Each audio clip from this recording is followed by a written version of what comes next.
Did you know that around 50% of marriages in the US end in divorce? That's a staggering number, and it shows just how tricky love can be. Many people dream of finding the perfect partner, but the truth is that perfect love doesn't exist. Instead of searching for an unattainable ideal, we should focus on real connections and what truly makes us happy. Research tells us that couples who chase perfection often end up feeling disappointed and dissatisfied. According to a study from the University of California, people with unrealistic expectations are more likely to feel unfulfilled in their relationships. So, why do we keep holding on to this fantasy of perfect love? In this video, we'll explore why you will never find perfect love and what you can do instead. From the myth of soulmates to the beauty of embracing flaws, we'll dive deep into the real aspects of love.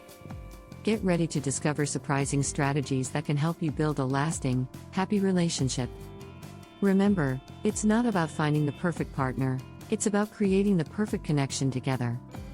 Let's get started. Chapter 1: The Myth of Soulmates. Are we searching for the impossible? We've all heard about soulmates, that one perfect person who is meant to complete us. But is that really a thing? According to a 2017 study from the University of Toronto, believing in soulmates can actually harm relationships. Why? Because it creates unrealistic expectations.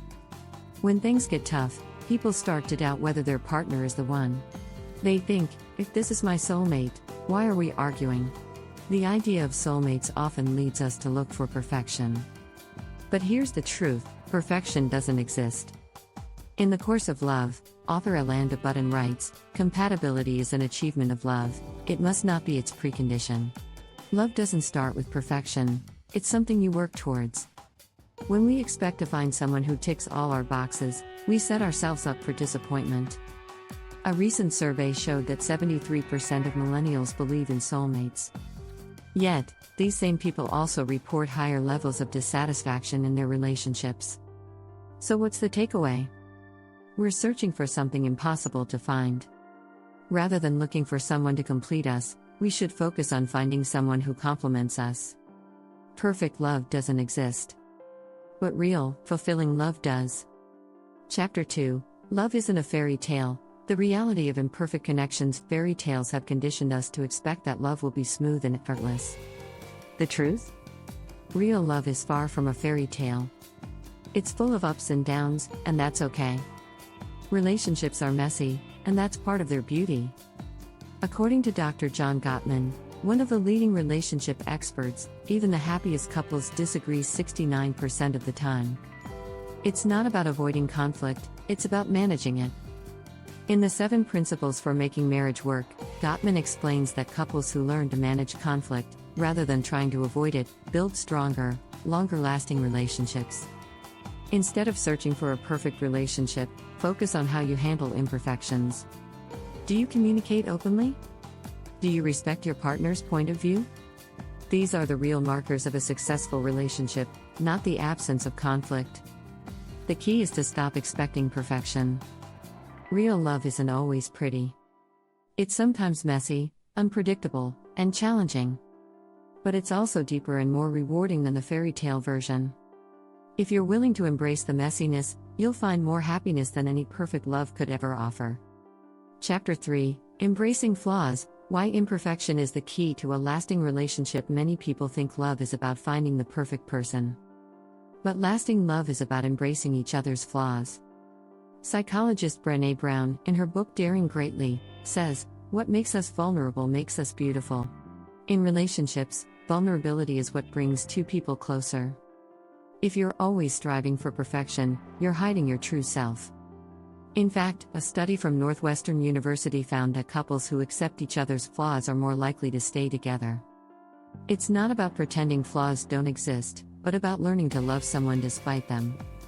When we accept imperfection, we stop trying to mold our partner into someone they're not. Here's a simple strategy: practice gratitude. Instead of focusing on what's wrong with your partner, focus on what you appreciate. Research shows that couples who express gratitude regularly have more stable and happier relationships. Love isn't about fixing each other, it's about growing together, flaws and all. When you embrace imperfection, you create space for real connection, and that's where happiness truly lies. If you're enjoying these insights, don't forget to subscribe for more tips on love and relationships. Chapter 4: The Danger of Expectations. How they sabotage your love life. Expectations can be a silent relationship killer.